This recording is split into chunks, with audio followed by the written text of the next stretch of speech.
오늘 말씀은 마가복음 10장 46절에서 52절까지 말씀입니다. 이 말씀의 제목은 여리고의 소경이라고 붙은 말씀이에요. 그러니까 제자들이 예수와 함께 여리고로 갔는데 그 길에서 티메오의 아들 바르티메오라는 앞 못 보는 거지가 길가에 앉아 있다가 예수가 지나가니까 자기에게 자비를 베풀어 달라고 소리를 지르는 겁니다. 그러니까 주변 사람들이 조용히 하라고 해요. 그래도 계속해서 소리를 지르니까 예수가 부르죠. 그래서 불러놓고는 뭐 때문에 그러냐 하고 물어봅니다. 그러니까 소경이 눈을 뜨게 해달라고 얘기하는 거죠. 그래서 눈을 뜨게 되었다는 얘기예요. 가라, 내 믿음이 너를 살렸다. 이렇게 하니까 눈을 떠서 가게 됐다는 이런 이야기죠. 그래서 이 말씀은 마태복음 7장에 있는 두드려라 그러면 열릴 것이고 구하라 그러면 얻게 될 것이라는 말씀과 같이 인용이 되어져서 많이 설교되어지는 거예요. 그러니까 간절히 구하면, 간절히 두드리고 간절히 구하면 이룰 수 있다라고 하는 말씀이죠. 어떻게 보면 굉장히 신앙생활을 하는 이유가 될 수도 있을 거예요. 자기네가 소망하는 것도 있고 원하는 것들이 있는데 이런 것들을 간절히 기도하고 간절히 원하면 얻을 수 있다. 이렇게 얘기하니까 굉장히 희망이 넘치게 되죠. 근데 이게 기독교가 그렇게 누누이 한국의 전통 종교를 무시하고 폄하하고 까내리는 기복신앙이라는 거예요, 이게. 52절에 보면 가라, 내 믿음이 너를 살렸다 하고 예수가 얘기한단 말이에요. 내 믿음이라는 게 뭐예요? 이거를 혼동하면 안 되는 거예요. 여기서 예수는 내 믿음이 너를 구했다라는 이 믿음이 종교적인 믿음은 아니잖아요. 소경은 원래 이 장애인들은 유대교에서 사람 취급을 받을 수 없기 때문에 이게 뭐랄까 부정한 사람이기 때문에 성전에서 제사를 드리거나 하는 일에 참여할 수 없었단 말이에요. 그렇게 보면 종교적인 행위는 하나도 못한 사람이야. 그렇게 보면 그게 무슨 믿음이 있는 거예요? 아무 믿음이 없는 거지. 그런데 예수는 믿음이 너를 살렸다라고 얘기한단 말이에요. 너를 구했다라고 얘기한단 말이에요. 그러니까 여기서 말하는 믿음이라는 건 그냥 인간의 간절한 소망이에요. 인간이 간절한 소망을 가지면 이룰 수 있다? 이게 종교랑 무슨 상관이에요? 왜 이런 귀절이 들어가게 되느냐 이거죠. 바울의 기독론은 오직 믿음이라는 얘기를 합니다. 그래서 이게 굉장히 사람들한테 호감을 얻은 거죠. 율법에 의해서 뭔가 행해진 것이 아니라 오직 믿음으로 구원을 받을 수 있다는 거예요. 근데 여기에 함정이 있단 말이에요. 오직 믿음이라는 게 뭐냐 하면 예수를 믿는다는 거예요. 이렇게 믿으면 오늘 소경처럼 눈이 날 수 있다는 거예요. 종교적 행위를 하지 않았지만 예수만 믿으면 눈이 날 수 있다는 거예요. 그러니까 종교적으로 무언가를 하지 않아도 구원받을 수 있다는 의미하고 똑같은 거죠. 근데 실제로 교회를 다녀보면 그렇지 않아요. 여기서 말하는 예수의 믿음은 어떻게 이용되어지냐면 신앙생활을 열심히 하는 것, 새벽기도 빠지지 않는 것, 11조 잘하는 것, 헌금 잘하는 것, 봉사 잘하는 것, 뭐 주의종 잘 섬기는 것, 이런 것들을 다 통틀어서 믿음이라고 하지 단지 자기가 바라는 것을 믿음이라고 하지 않는단 말이에요. 자기가 바라는 것을 바라면 그거를 기독교는 내내 이걸 기복신앙이라고 까왔잖아요. 근데 실제로 보면 이 두 가지를 혼용해서 사용한 자기네들이 이게 종교적인 것이 필요할 때는 종교적으로 써먹고 또 사람들을 꼬실 때는 이렇게 기복신앙을 아닌 것처럼 해서 써먹고 이렇게 두 가지를 이렇게 쓸 수 있는 거냐라고 하는 거예요. 이 믿음이라고 하는 말씀. 오늘 예수가 소경을 가리켜서 내 믿음이라고 했더니 믿음의 정체가 과연 뭐냐는 거예요.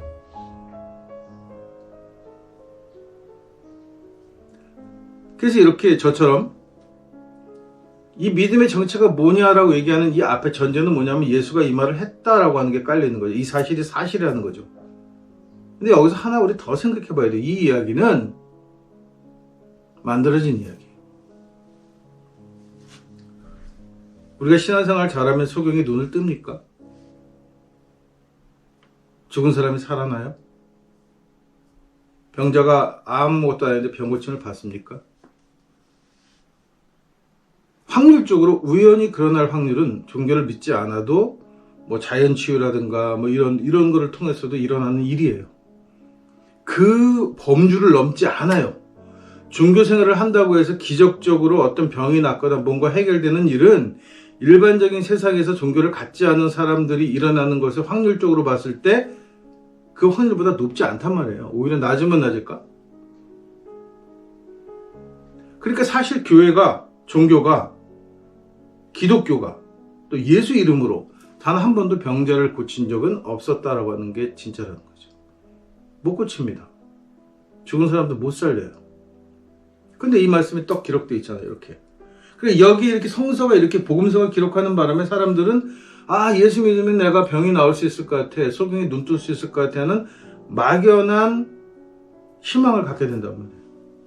그리고 그걸 그렇게 얘기하는 거죠. 교회는. 너희가 두드려야 되는데 더 열심히 두드리고 더 열심히 구해야 되는데 믿음이 약해서 믿음이 없어서 봐라 오늘도 소경은 네 믿음을 보고 구해줘야 돼. 네 믿음이 약해서 그래 라고 얘기할 수 있는 근거가 되는 규절이 계속해서 되는 거예요. 왜 이렇게 되느냐 하면 바울의 기독론이 예수를 메시아라고 얘기했기 때문에 메시아는 사람을 고치고 죽은 자를 일으키고 소경이 눈 뜨고 앉은 병이가 일어나고 하는 기적들이 일어나야 메시아예요. 그러니까 그런 기적이 일어났다고 기록하고 있는 거죠. 성서가. 기록한 거죠. 그렇게. 그래서 예수를 메시아를 만들기 위한 작업 중에 하나인 거예요. 그렇기 때문에 여전히 교회는 그 이후로 단 한 번도 소경을 눈뜨지 못하게 하는 종교이면서 예수는 눈뜨게 한 기적의 메시아라고 믿게끔 만드는 오류를 범하고 있다는 거예요. 예수는 메시아가 아닙니다. 인간은 누구도 메시아가 될 수 없어요. 그리고 이 세상에서는 신도 메시아가 될 수 없어요. 그런 건 없어요. 인간이 노력해서 정치적인 제도를 발전시켜 나가고 경제적인 정의를 이루고 법이 올바로 쓰게 해서 가난하고 소외되고 약자가 되는 사람들을 지키면서 천국으로 만들어 가는 거지 하루아침에 종교적인 이유로 천국이 만들어지지 않는단 말이에요. 바울의 기독론의 문제는 예수가 그럴 수 있다라고 가르친 거예요. 예수가 그럴 수 있는 존재라고 고백해야 된다고 하는 오류를 범하고 있는 거예요. 그런 일은 일어나지 않습니다. 예수를 아무리 잘 믿어도 예수가 하라는 대로 예수가 시킨 대로 다 해도 어느 날 갑자기 예수가 나타나서 세상이 좋아지지 않아요. 그런 예수는 오지 않습니다. 만들어 가는 거예요. 그렇기 때문에 서구 기독교는 기복신앙을 강해왔던 거예요. 기복신앙이면서 철저하게 자본을 추구하고 권력을 추구하고 남의 땅을 빼앗고 피부색이 다르면 노예로 잡아다가 부려먹으면서 목화농장을 일구면서 부자가 되기를 원했던 이 모든 기복신앙을 다 해결시켜 주면서 겉으로는 자기네들은 아닌 척 하는 거예요. 그래서 굉장히 사악한 종교라고 얘기하는 겁니다. 반면에 한국 전통 종교는 그냥 내놓고 기복신앙이라고 해요. 그래서 뭐 사실 기도하는 거 보면은 뭐 우리 자식 대학 가게 해달라, 뭐 남편 승진시켜달라, 뭐 아프면 낫게 해달라 이런 걸 가지고 구체적으로 기도들을 하죠. 그걸 감추지 않아요. 왜냐하면 오늘 예수도 그렇게 얘기하는 거란 말이에요. 그게 믿음이란 말이에요. 인간들에게 있어서는. 보편적인 사람들이라는 거는 자기 자신의 욕망이 이루어지지 않은 것을 안타까워하면서 그거 이루려고 그렇게 꾸준히 노력하는 것, 그것이 믿음이라고 생각하고 있다는 거예요. 근데 복음서는 오늘 그 믿음으로 소경이 눈을 떴다는 건데 그런 눈은 뜨지 않으니까 그런 노력으로는 소경이 눈 뜨지 않아요. 소경이 눈 뜨게 하려면 어떤 노력을 해야 하느냐 하면 좀 더 과학적으로 접근해야 되고 의학이 발달해야 하고 인간이 가지고 있는 어떤 그 눈의 구조라든가 이런 걸 연구를 많이 해서 기술들이 노하우가 축적이 돼가지고 어느 날 더 이상은 이 세상에 앞을 못 보는 사람이 없어지는 세상에 오는 거지, 열심히 기도하고 믿고 간절히 바란다고 뭐 교회를 종교적인 행위를 무지하게 많이 한다고 해서 소경이 눈 뜨는 일은 벌어지지 않는다는 거예요. 이 점을 분명하게 해야지 종교가 거짓말을 안 하는 종교가 되는 거죠. 그러면 사람들이 예수를 왜 믿냐 이런 얘기 해요. 아무것도 해주는 게 없는데 예수를 왜 믿냐는 거죠.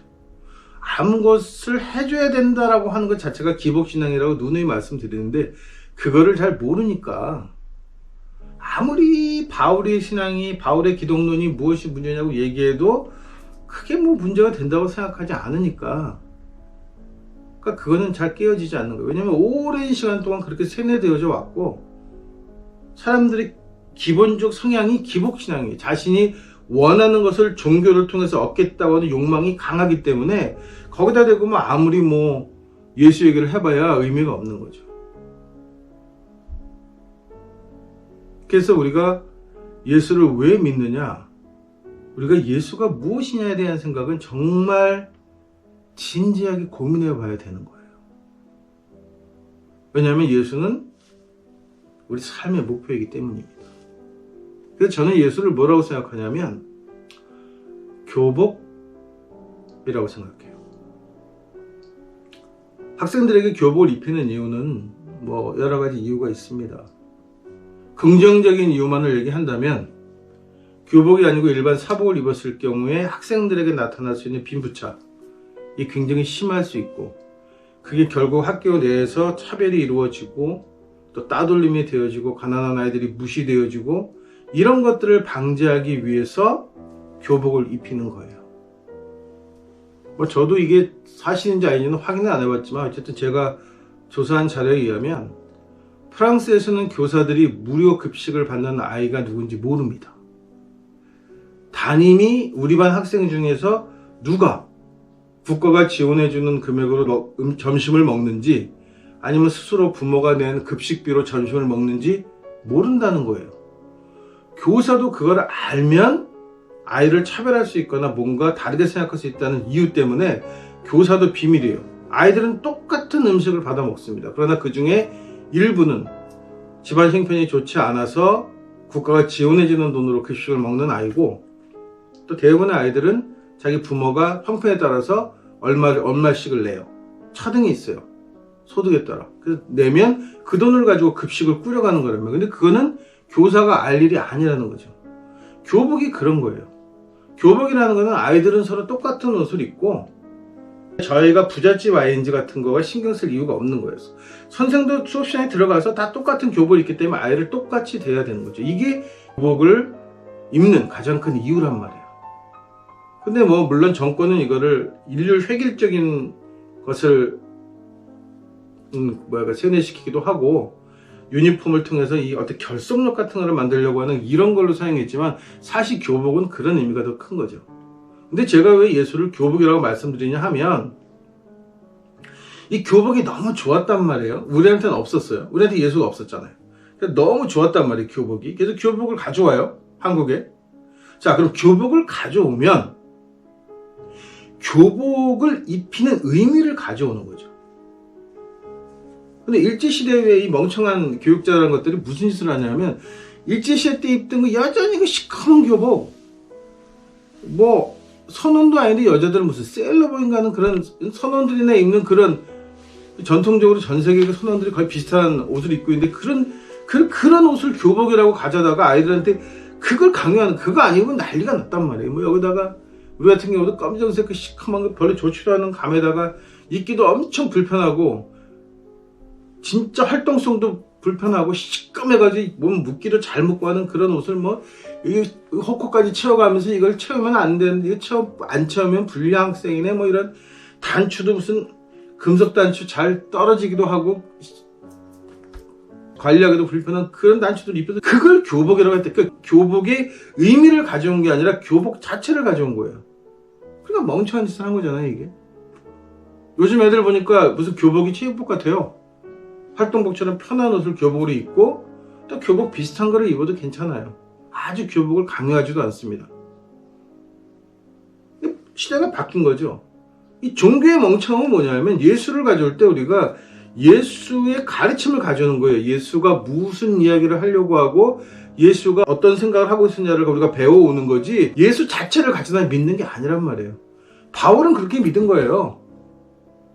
바울은 예수를 기독론으로 해서 뭐 구세주니 메시아냐고 유대인하고 로마인 상대로 그런 식으로 장사를 해서 믿게 한 거지. 그게 우리랑 무슨 상관이냔 말이에요. 우리는 예수가 하고 싶었던 이야기, 예수가 우리에게 어떻게 사는 것이 진짜라고 하려고 했던가, 그것만 가져오면 되는 거예요. 그게 뭐냐? 이웃사랑이에요. 예수는 종교로부터 자유해서 삶 속에서, 종교적인 삶이 아니라 그냥 일반적인 삶 속에서, 이 소경이 눈뜨기를 바라는 것은 종교적인 게 아니에요. 일반적인 내가 소망을 가지고 살아가는 그 삶 속에서 어떻게 사는 것이 옳은 것이냐는 얘기를 했단 말이죠. 그게 이웃사랑이라는 거예요.